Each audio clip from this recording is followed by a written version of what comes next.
இன்னைக்கு அமாவாசை மூலம் 3 விதமான ஆசீர்வாதங்களை உங்களுக்கு நான் ஆசீர்வதித்துக் கொள்ள போகிறோம். இந்த சமயத்தில் நாம் விசேஷமாக நாம்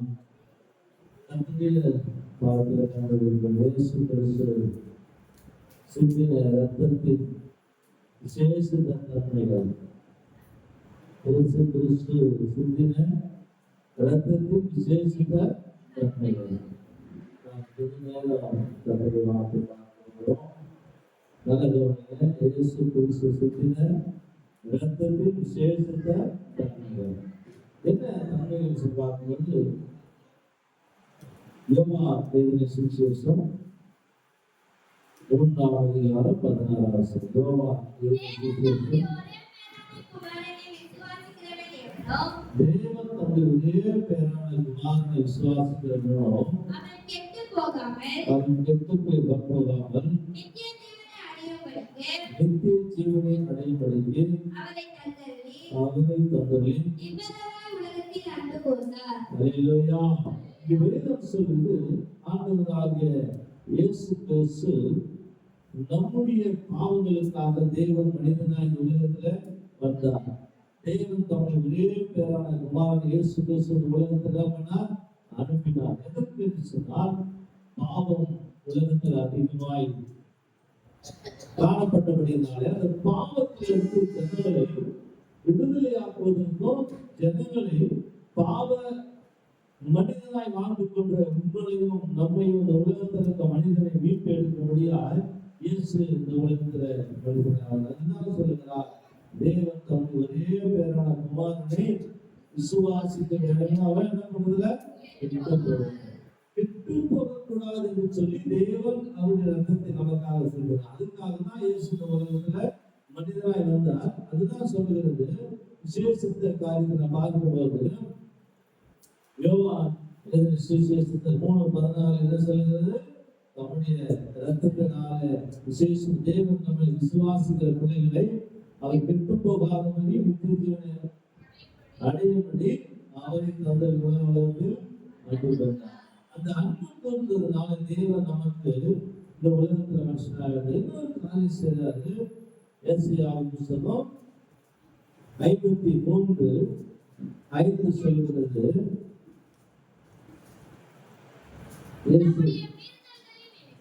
நம்முடைய மீறுதலின் நிமித்தம் அவர் காயப்பட்டு, நம்முடைய அக்கிரமங்களின் நிமித்தம் அவர் நொறுக்கப்பட்டார், நமக்கு சமாதானத்தை உண்டு பண்ணும் அவர் மேல் வந்தது. இப்போ வேதம் சொல்லுது, அவரை விசுவாசிக்கிறவர்கள், தேவனை விசுவாசிக்கிறவர்களுக்கு ஆக்கிரமிப்பு இல்லை. அந்த தேவனாகி கர்த்தர் சொல்கிறார். இந்த வார்த்தை சொல்கிறது, முதலாவது நம்ம விசுவாசிக்கிறவர்களுக்கு என்ன இல்லை? ஆக்கிரமிப்பு இல்லை. ஆக்கிரமிப்பு இல்லாததுதான் இயேசு இந்த உலகத்தை என்ன செய்தார்? 5 நம்முடைய மீறுதல் நிமித்தம் அவர் காயப்பட்டு, நம்முடைய அக்கிரமம் நிமித்தம் நொறுக்கப்பட்டார், நமக்கு சமாதானத்தை உண்டு பண்ணும் அவர் மேல் வந்தது, அவருடைய தழும்புகளால் குணமாகிறது. அதாவது இப்போ இதெல்லாம் அவர் மேல ஏன் வந்துச்சுன்னு கேட்டீங்கன்னா, அவர் மனிதனை மண்ணிலிருந்து உருவாக்கினா தன்னுடைய சுவாசத்தை ஊதினார்.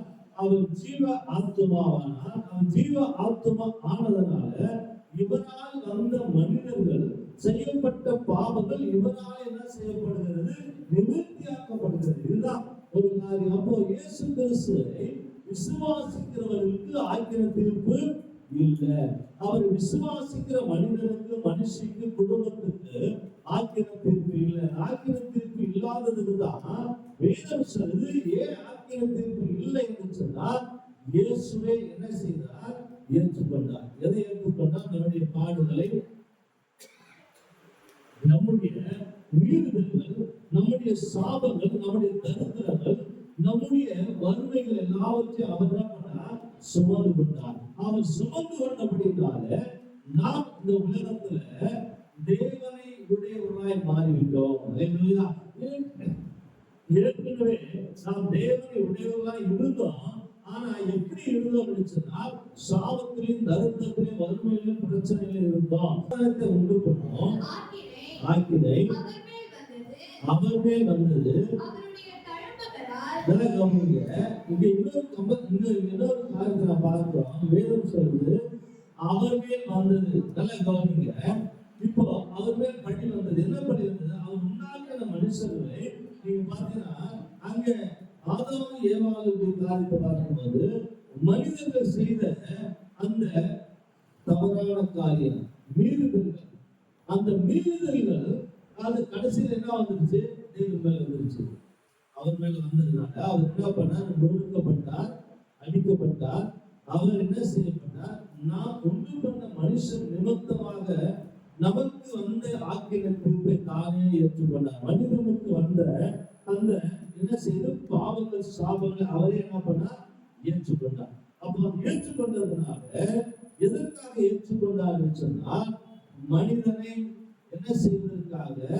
தன்னோடு வைத்துக் கொள்வதற்காக, தன்னோடு உறவாடுவதற்காக, தன்னை விட்டு தூரமாய் இருக்கிற தேவன் செய்யக்கூடாத காரியத்தை செய்ததுனால பாவம் மனிதனுக்குள்ள பிரவேசித்தது. மனிதனுடைய வாழ்க்கை பாவத்துக்குள்ள காணப்படுகிறது. இந்த பாவ நிவாரண வழி என்னன்னு சொன்னால் தானே ஏற்றுக்கொண்டார். ஆண்டவராக இயேசு கிறிஸ்து என்ன பண்ணார்? அந்த பாவத்தை அவரே ஏற்றுக்கொண்டு அதிலே இருந்து மனிதனை விடுதலையாக்க வேண்டும் என்று சொல்லித்தான் அவர் மேல் அந்த ஆக்கினையை அவரே என்ன செய்தார்? நீக்கப்பட்டார். எப்படி நீக்கப்பட்டார் சொன்னா எப்படி நீக்கப்படுகிறது சொல்லி பார்க்கும்போது நீங்க பாத்தீங்கன்னா கொலேசியர் புத்தகத்துல 2ஆம் அதிகாரம் 11-12 சொல்றது பாருங்க. அது எப்படி அது மீட்கப்படுகிறது சொன்னால் கொலேசியர் புத்தகம் 2:11-12 பாருங்க.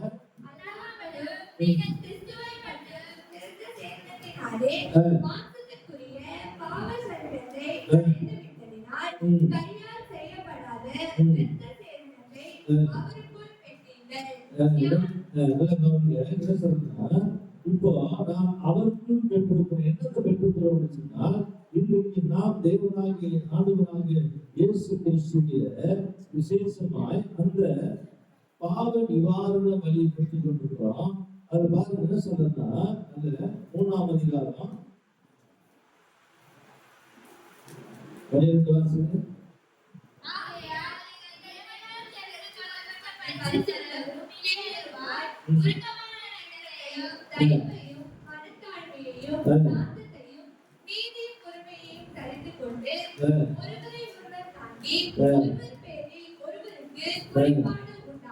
ஒருவர் பேரில் ஒருவருக்கு குறைபாடு உண்டானால் கிறிஸ்து உங்களுக்கு மன்னித்தது போல ஒருவருக்கு ஒருவர் என்ன பண்ணுங்க? மன்னிங்க. அப்போ இயேசு கிறிஸ்து இந்த உலகத்துல மனுஷனை பாவத்தை நிவர்த்தியாக்கும்படி ஆக்கின அவர் மேல் வந்தது. அவர் இந்த உலகத்துல வந்து நம்மேல் அன்பு வெளிப்படுத்துவதற்கு தான் அவர் என்ன செய்தார்? பாவ நிவாரண பலியாய் தன்னைத்தானே ஒப்பு கொடுத்தது மாத்திரமல்ல, இன்னொரு காரியம் செய்யறாரு. 2ஆம் அதிகாரம் 14 வசனத்தை வாசிங்க. நமக்கு எதிரடியாகவும் கட்டளைகளால் நமக்கு விரோதமாய் இருந்த கையெழுத்து குலைத்து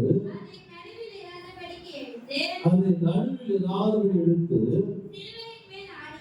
சிலுவையின் மேல் ஆணி அடித்து துரைத்தனங்களையும் அதிகாரங்களையும் குறித்து கொண்டு வெளிரங்கமான கோலமாகி என்ன பண்ணிருக்கிறாங்க? சிலுவையின் மேல வச்சு எதற்கு வச்சு ஆக்கின அவர் மேல் வந்தது. அவர் உண்டாக்கப்பட்ட மனிதன் செய்த பாவங்கள் சாபங்கள் நிவர்த்தியாக்க வேண்டுமானால் அந்த பாவத்தை அவர் என்ன நிவர்த்தியாக்குவதற்கு தான் அவர் என்ன செய்தார் சொன்னா நமக்கு எதிரியாகவும் நமக்கு கட்டளையாகவும் நமக்கு இருந்த சாபங்கள் நமக்கு இருந்த எல்லாவற்றையும் நிவர்த்தியாக்குவதற்காகத்தான் இயேசு தம்மை தாமே ஒப்பு கொடுத்தார். ஒப்பு கொடுத்த வந்தது மாத்திரமல்ல, சிலுவையிலே ஆணி அடித்து இயேசு என்ன செய்தாங்க? வெற்றி சிறந்திருக்கிறார். அப்ப வெற்றி சிறந்திருக்கிற இயேசுவை நாம் என்ன பண்ணப்பட்டிருக்கிறோம்? இப்பொழுது அவரை ஏற்றுக்கொண்டவர்களாய், அவரை தரித்து கொண்டவர்களாய், அவருடைய விசேஷித்த அந்த தன்மைகள் நமக்குள்ள காணப்படும்படியா தேவன் எதிர்பார்க்கிறார். எதற்காக எதிர்பார்க்கிறேன்னு சொன்னா, தேவன் அன்பாக இருக்கிறார். அல்லேலூயா. ஆண்டவராக இயேசு கிறிஸ்து நம்மை வைத்த அன்பு நிமித்தமாக நம்மை அவர் பாவத்தில் விடுதலையாக்க வேண்டும் என்பதற்காக இயேசு மனிதனாய் வந்தார். அந்த மனிதனாய் வந்த தெய்வம் இன்றைக்கு நமக்குள் வாசமா இருக்கிறார். அதான் 3:16 தேவனுடைய ஆவிக்குள் வாசமாக நீங்க என்ன பண்ணாதீங்களா? அதிகாரம் இருக்கு. அப்ப தேவனுடைய ஆவி நமக்குள் வாசமா இருக்குது. அப்ப தேவனாகிய கர்த்தர் நம்மளுக்கு எதிரடியாகவும் நமக்கு கட்டளையாகவும் இருந்த துறைத்தனங்கள், அதிகாரங்கள் எல்லாவற்றையும் தேவன் அவைகள் எடுத்து சிலுவையில என்ன செய்திருக்கிறாங்க?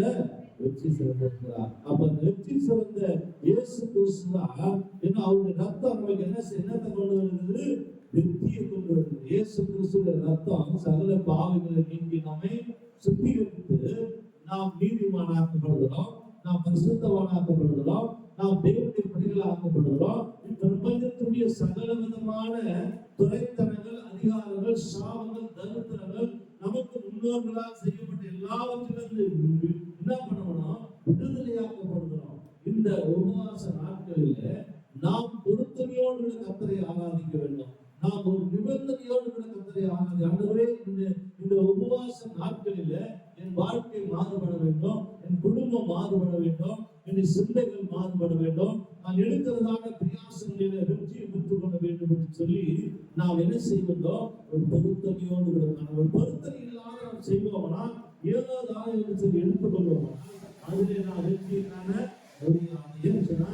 இயேசு உங்களுக்காக எனக்காக ஜீவனை கொண்டிருக்கிறார். அந்த ஜீவனை தந்த தேவனுக்கு நாம் நம்முடைய வாழ்க்கை என்ன செய்ய வேண்டும்? மாற்றிக்கொள்ள வேண்டும். எதற்கு மாற்றிக்கொள்ள வேண்டும்? அவர் நமக்கு இருந்த எல்லாவற்றையும் மாற்றத்தை உண்டு பண்ணினார். அல்லேலூயா. என்ன மாற்றம்? ஆசீர்வாத தடைகள், சாபங்கள், தரித்திரங்கள், வறுமைகள் எல்லாவற்றையும் தேவன் விடுதலையாக தந்தார். அந்த விடுதலை தந்த தேவனுக்கு நாம் எப்படிப்பட்டவர்களாக இருக்க வேண்டும் என்று சொல்லி விரும்புகிறார். மத்தேயு சுவிசேஷம் 26:28 வாசிங்க. மத்தேயு 26:28 வாசிங்க.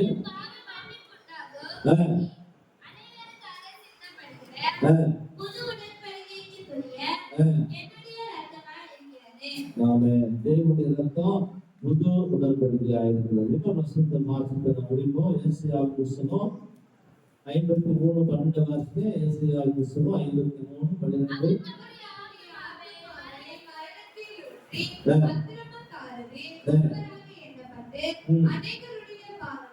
அநேகருடைய பாவத்தை தாமே சுமந்து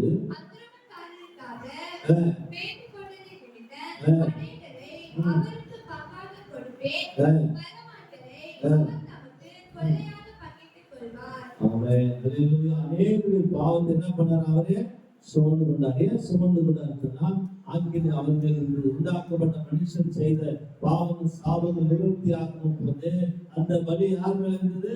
ஆண்டவருக்காக. அந்த ஆண்டவர் கொடுத்த இன்றைக்கு ஒரு காரணம் என்னன்னா, இயேசு கிறிஸ்து சிந்தின ரத்தத்துடைய விசேஷித்த தன்மைகள் என்னன்னு சொன்னா, பாவ நிவாரண பலியாக நமக்காக, நம்முடைய பாவங்களுக்காக, நம்முடைய தரித்திரங்களுக்காக, நம்முடைய உண்மைகளுக்காக நமக்காக இயேசு இல்லாத மாறினார், சாபமாய் மாறினார். நமக்காக இயேசு சாபமாய் மாறி நம்முடைய வாழ்க்கை நன்றாய் இருப்பதற்கு, நம்முடைய குடும்பம் நன்றாய் இருப்பதற்கு, நாம் வாழ்ந்து சுமித்திருப்பதற்காக இயேசு நமக்காக அவர் என்ன பண்ணாமல் நமக்காக செய்தார். அவர் சுயமா இருந்திருக்க முடியும், ஆனா ஏன் இல்லைன்னு சொன்னா, நம்ம வைத்து அன்பு வெளிப்பட வேண்டும் என்று சொல்லி இயேசு இந்த உலகத்தில் மனிதனாய் வந்தார். மனிதனாய் வந்தது மாத்திரமல்ல, உன்னுடைய பாவங்கள், என்னுடைய பாவங்களை, இந்த தேசத்துல உலகத்துல இருந்த மனிதனுடைய பாவங்களை நானே என்ன பண்ணா சுமந்து கொண்டார். அதுதான் பாருங்களேன், இயேசு சுமந்து கொண்டாரே, நான் துமக்க தேவையில்லை. இயேசு சுமந்து கொண்டாரே, நான் துமக்க தேவையில்லை. இயேசுவின் காயங்களா சுகமானே, சுகமானே. இயேசுவின் காயங்களா சுகமானே சுகமானே என் நோய்கள் சுமந்து கொண்டார் என் துக்கம் ஏற்றிக் கொண்டார் என் நோய்கள் சுமந்து கொண்டார் என் நோய்கள் ஏற்றிக் கொண்டார் பலவீனம் சுமந்து கொண்டார் என்னை பலவானாய் ஆக்கிவிட்டார் பலவீனம் சுமந்து கொண்டார் பலவானாய் ஏற்றிக் கொண்டார் இயேசுவின் காயங்களால் சுகமானே சுகமானே இயேசுவின் காயங்களால் சுகமானே சுகமானே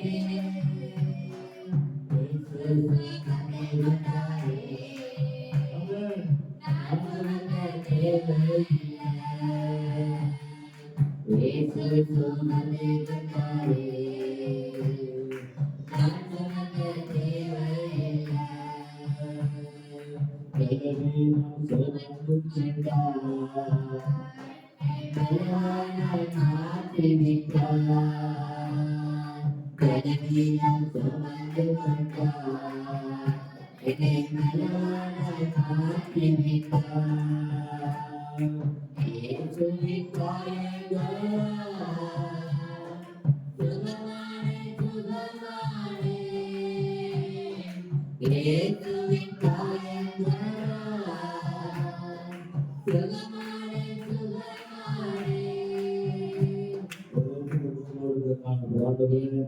எங்களுக்காக மறித்து நாம் அறிந்திருக்கிறோம்.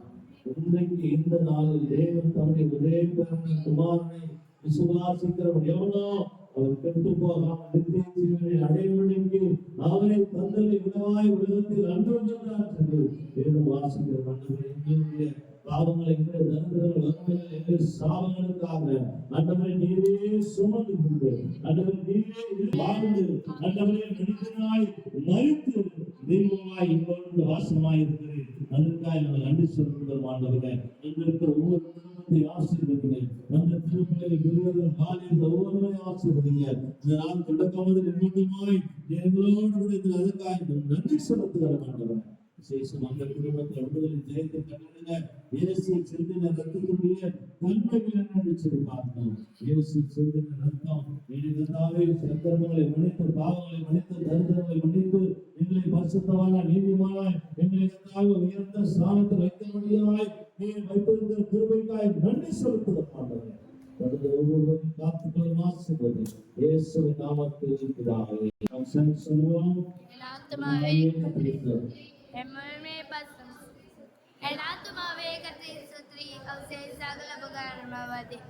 ஆமென் ஆமென். ஞானவான் இயேசு கிறிஸ்துவின் பிதாவுடைய அன்பும் பரிசுத்த ஆவியினுடைய ஐக்கியமும் சமாதானமும் சந்தோஷமும் அவருடைய மனிதனுடைய விசேஷமாய் எல்லா பரிசுத்தவான்களோடு சதா காலங்களில் இருப்பதாக. ஆமென் ஆமென்.